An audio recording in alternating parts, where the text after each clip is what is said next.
सद्गुरु अगला सवाल सोनिया ने पूछा है। नमस्कारम गुरुजी, मैं बर्लिन से हूँ। बाहरी आवाज़ों के कम होने के साथ भीतर का शोर बहुत ज़्यादा शोर मचाने लगा है। क्या आप भीतरी कंपन और भीतरी आवाज़ के बारे में कुछ बता सकते हैं? वो बर्लिन से। आमतौर पर लोग मुझे गुरुजी नहीं कहते, क्योंकि गुरुजी एक आदर सूचक शब्द है। ऐसी चीज़ों से मुझे बहुत शर्मिंदगी होती है। सद्गुरु एक वर्णन है, जैसे कि ऑर्थोपेडिक या ऑप्थेल्मोलॉजिस्ट या गायनिक या न्यूरोलॉजिस्ट कहना।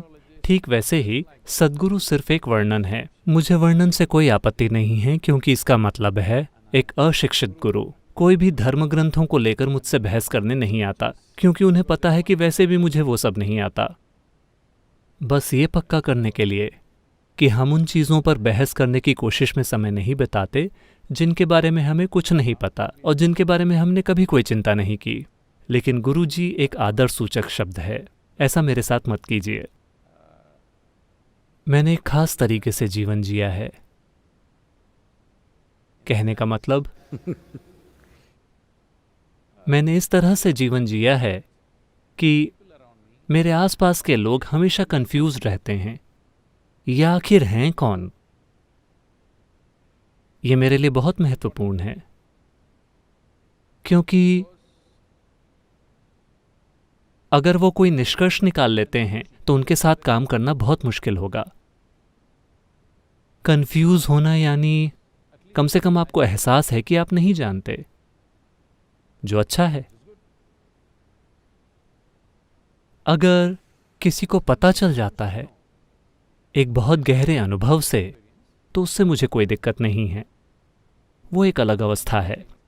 लेकिन किसी के बारे में अच्छे निष्कर्ष निकालना जरूरी नहीं है, किसी के बारे में बुरे निष्कर्ष निकालना जरूरी नहीं है।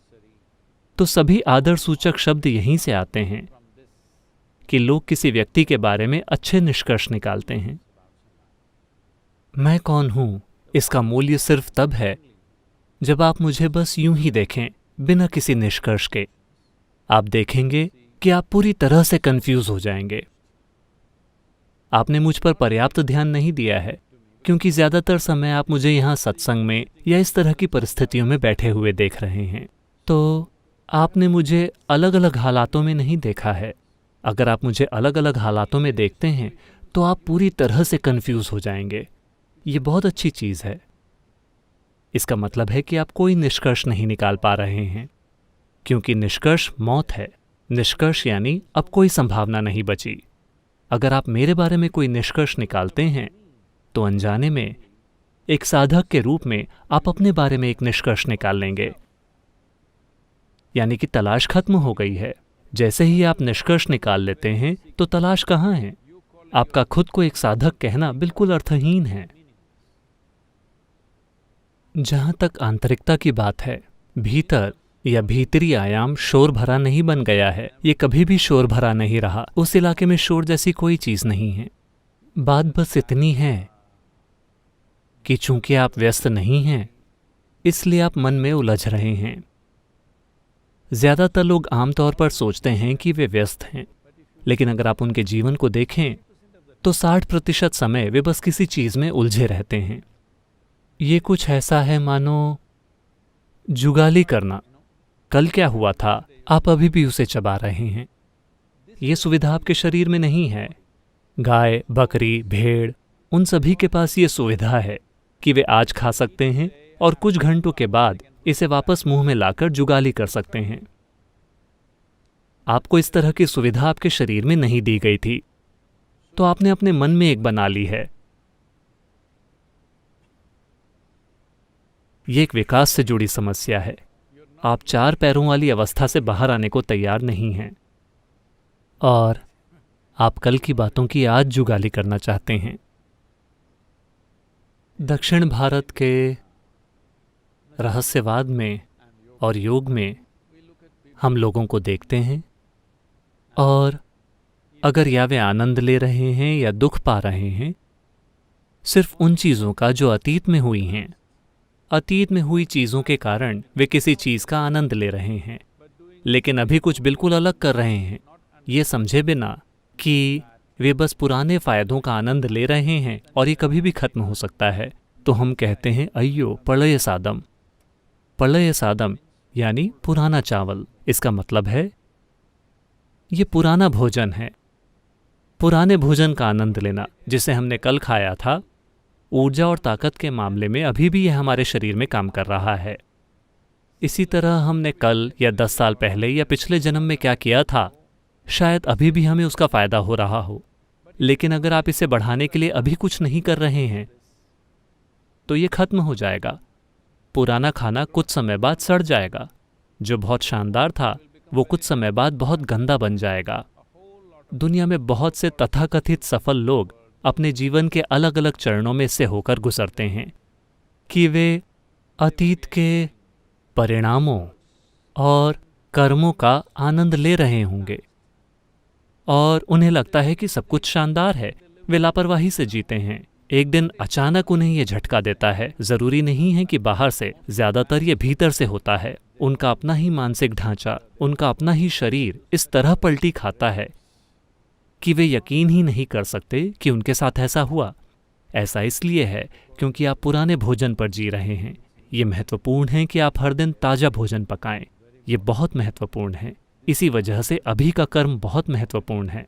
मैं चाहता हूं कि आप समझें कि आपकी आंतरिकता में कोई शोर नहीं है, आपकी आंतरिकता में कोई कंपन नहीं है, आपकी आंतरिकता में कोई आवाज़ नहीं है। ये सब आपके सिर में है। ऐसा इसलिए है क्योंकि आप पुरानी चीज़ों की जुगाली कर रहे हैं। अब अगर आप किसी काम में व्यस्त हैं तो आज आप अपने सिर में हो रही कुछ चीज़ों को भूल जाएंगे, लेकिन जैसे ही आपके हाथ में कोई काम नहीं होता, फिर आप देखेंगे कि ये चलता रहेगा। तो मुझे क्या करना चाहिए? हमने आपको कई तरीके सिखाए हैं। आप इसे रोकने की कोशिश मत कीजिए क्योंकि आप इसे नहीं रोक सकते। एकमात्र तरीका यह है कि आप इससे खुद को दूर कर सकते हैं। तो खुद को दूर करने के कई तरीके हैं। अगर आप शांभवीय या शून्य कर रहे हैं तो निश्चित रूप से एक शक्तिशाली प्रक्रिया मौजूद है, वरना आप ईशा क्रिया कर सकते हैं। अगर आप इनमें से किसी भी चीज़ को नहीं जानते हैं अभी, तो एक आसान सी चीज़ ये है, आपको बस खुद पर गौर करना है और देखना है। आप इस विशाल अस्तित्व में एक छोटे से प्राणी हैं। हम नहीं जानते कि ये कहाँ से शुरू होता है, कहाँ खत्म होता है। इस छोटे से मिट्टी के बॉल जैसे ग्रह पर आप यहाँ बैठकर सोचते हैं कि आप ही ब्रह्मांड का केंद्र हैं। ये एक बेवकूफ़ी भरा विचार है। सब कुछ इसी वजह से है क्योंकि आपको लगता है कि आप ब्रह्मांड का केंद्र हैं। ये बहुत बेवकूफ़ी भरा विचार है। इस बेवकूफ़ी भरे विचार से कई और बेवकूफ़ी भरे विचार आए हैं जिसे सामाजिक रूप से बुद्धिमानी माना जाता है।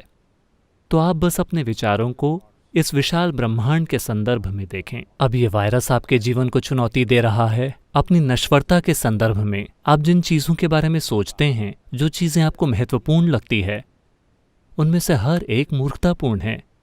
अगर आप देखते हैं कि आपका मन, आपके विचार, आपकी भावना पूरी तरह से बेवकूफ़ी भरे हैं, तो स्वाभाविक रूप से आप दूरी बना लेंगे। समस्या ये है कि आपको लगता है कि ये स्मार्ट है। जब ये आपको परेशान करता है तो आप इसे थोड़ा दूर करना चाहते हैं। नहीं, जो भी चीज़ आपको स्मार्ट लगती है वो एक तमगे की तरह आपके कंधों पर बैठी रहेगी। वो नहीं जाएगी, वो आपको नहीं छोड़ेगी। जैसे ही आप सोचते हैं कि आप स्मार्ट हैं, आपके विचार आपको नहीं छोड़ सकते। आप अपनी आंखें बंद करके नहीं बैठ सकते अगर आप एक बहुत स्मार्ट आदमी हैं तो। जब आप जानते हैं कि आप एक निरे मूर्ख हैं, आप अपनी आंखें बंद करके बैठ सकते हैं। जीवन के संदर्भ में, अस्तित्व के संदर्भ में आप वास्तव में कुछ भी नहीं हैं, ठीक है? सामाजिक रूप से आप कुछ हो सकते हैं। मूर्खों के बीच मूर्ख लोग चमकेंगे।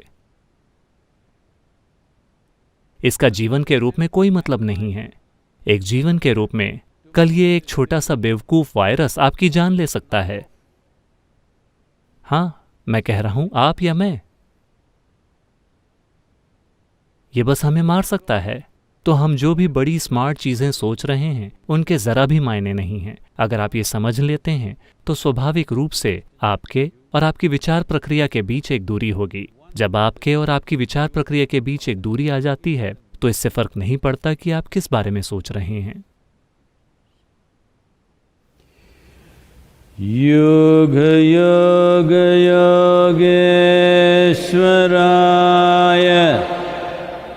भूत भूत भूतेश्वराय